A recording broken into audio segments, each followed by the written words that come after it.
Minum. Ya udah.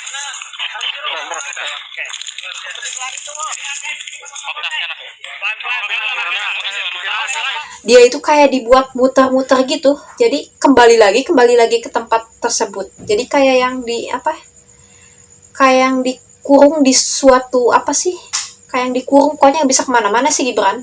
Assalamualaikum warahmatullahi wabarakatuh. Welcome back to my YouTube channel. Halo guys, kembali lagi bersama Dewi Sri Channel.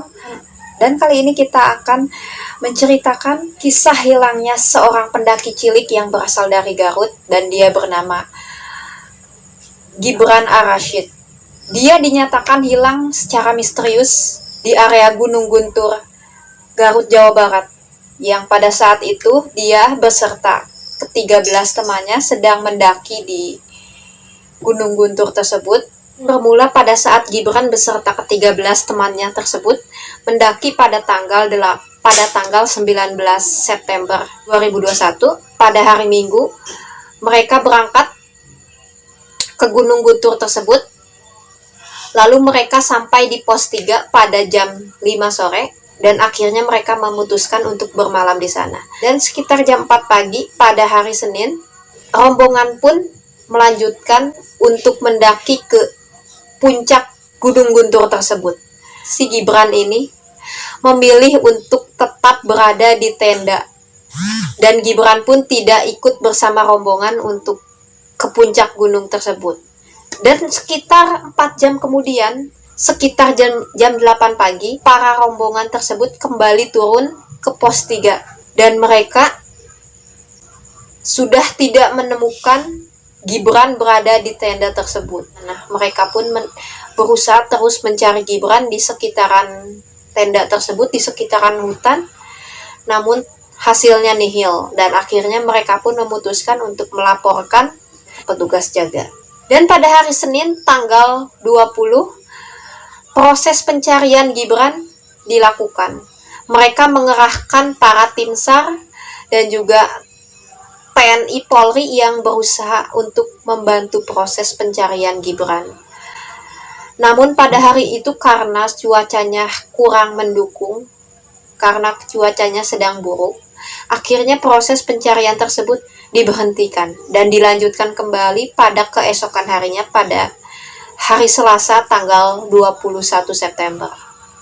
Dan di hari kedua pun tetap saja hasilnya nihil, mereka pun tidak menemukan di mana keberadaan Gibran ini. Dan akhirnya selama beberapa hari mereka terus mencari keberadaan Gibran.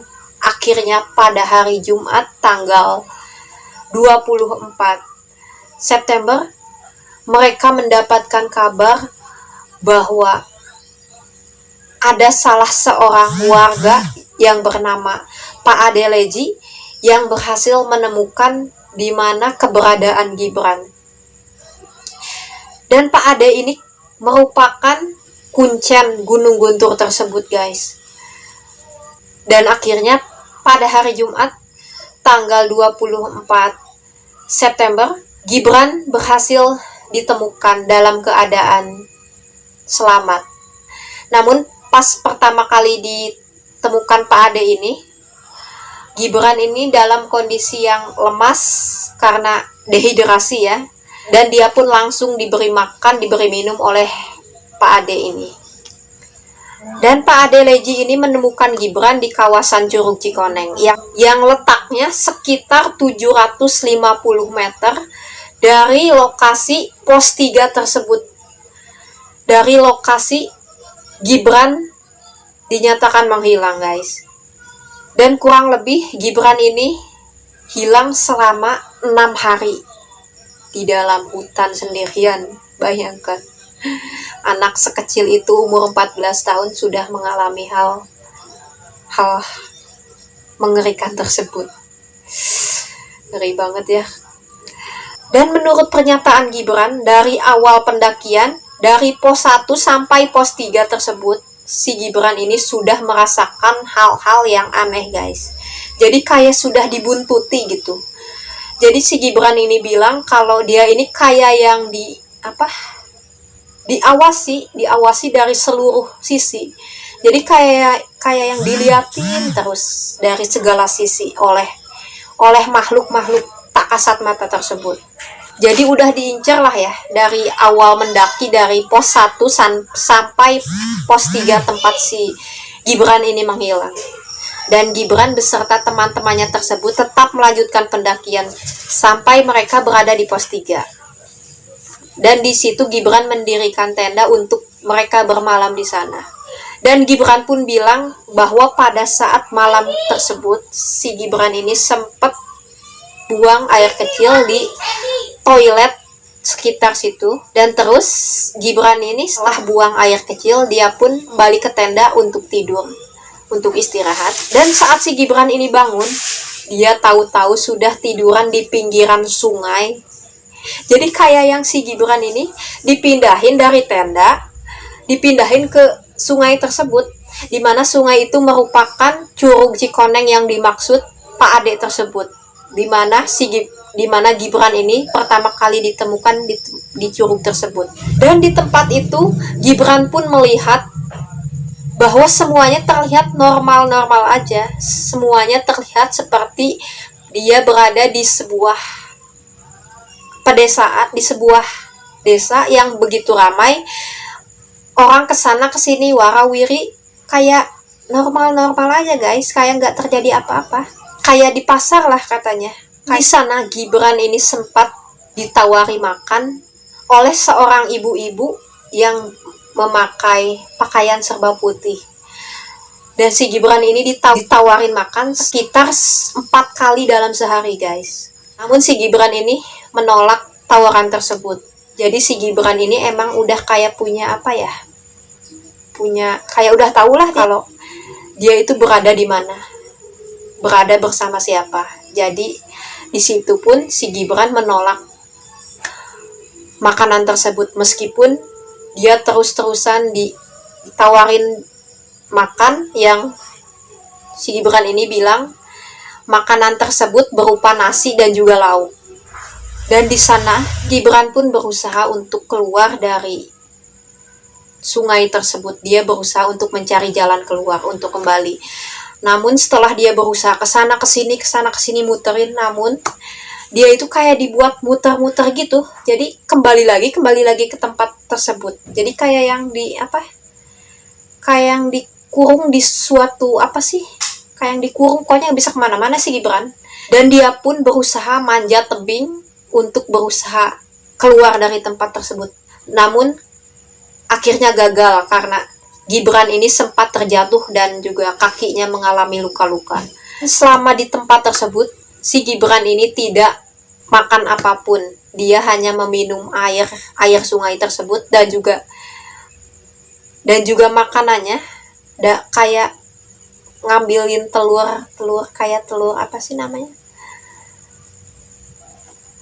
Yang kecil itu telur puyuh, dimakan mentah-mentah untuk mengganjal rasa laparnya guys. Dan akhirnya pada hari Jumat sore Pak Ade berhasil menemukan Gibran di Curug Cikoneng tersebut. Dan di situ pun langsung Pak Ade ini memberikan makanan dan juga minuman, karena Gibran ini ditemukan sudah dalam kondisi yang lemas, dehidrasi karena sekitar 6 hari kurang tidak makan apapun. Dia hanya mengonsumsi, dia hanya minum dari air sungai dan juga cuman makan telur mentah guys, bayangin. Dan pada proses pencarian si Gibran ini, yang dimana lokasinya ini tidak jauh dari Gibran ditemukan, para tim penyelamat berusaha untuk memanggil-manggil nama si Gibran ini dengan sangat kencang. Namun menurut pengakuan Gibran, si Gibran ini nggak dengar apa-apa sama sekali. Jadi si Gibran ini tidak bisa mendengar apapun di sana. Tapi anehnya pada saat Pak Ade Leji ini memanggil nama Gibran, memanggil si Gibran ini, akhirnya alhamdulillahnya si Gibran ini ngedengar suara Pak Ade tersebut. Dan akhirnya dia pun berhasil ditemukan oleh Pak Ade Leji tersebut. Saat pertama kali ditemukan Pak Ade ini, si Gibran ini dalam posisi duduk di pinggiran sungai tersebut, guys. Dan si Gibran ini juga mengatakan bahwa dia sempat mendengar suara azan. Bayangkan di tempat seperti itu, tapi dia bisa mendengar suara azan. Bukankah itu suatu keajaiban? Kayak yang mustahil gitu, mendengar suara teriakan-teriakan orang di sekitarnya yang berusaha mencari dia aja, dia nggak bisa dengar. Tapi dengan suara azan, si Gibran ini bisa mendengar suara azan tersebut. Dan kemudian pada akhirnya Pak Ade tersebut memanggil-manggil nama Gibran, dan alhamdulillahnya si Gibran ini mendengar teriakan Pak Ade tersebut, dan akhirnya Gibran berhasil ditemukan oleh Pak Ade, orang yang pertama menemukan keberadaan Gibran Ar-Rasyid tersebut.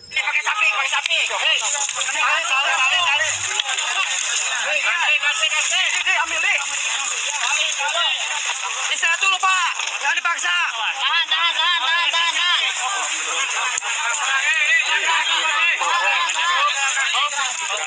Tahan.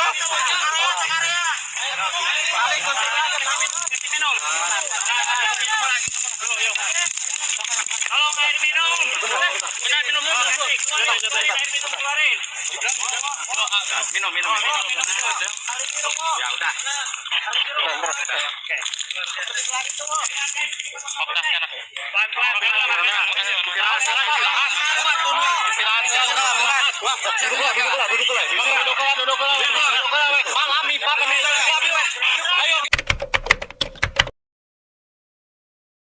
Begitulah kurang lebihnya cerita dari hilangnya pendaki cilik di Gunung Guntur tersebut, guys. Dan saya juga mau mengucapkan terima kasih banyak buat kalian semua yang udah mampir di video ini, udah mampir di channel ini. Dan semoga kita semua selalu dilindungi oleh Allah, selalu dilindungi oleh Yang Maha Kuasa. Sekian video dari aku kali ini. Kurang lebihnya mohon maaf. Assalamualaikum warahmatullahi wabarakatuh. Love you all.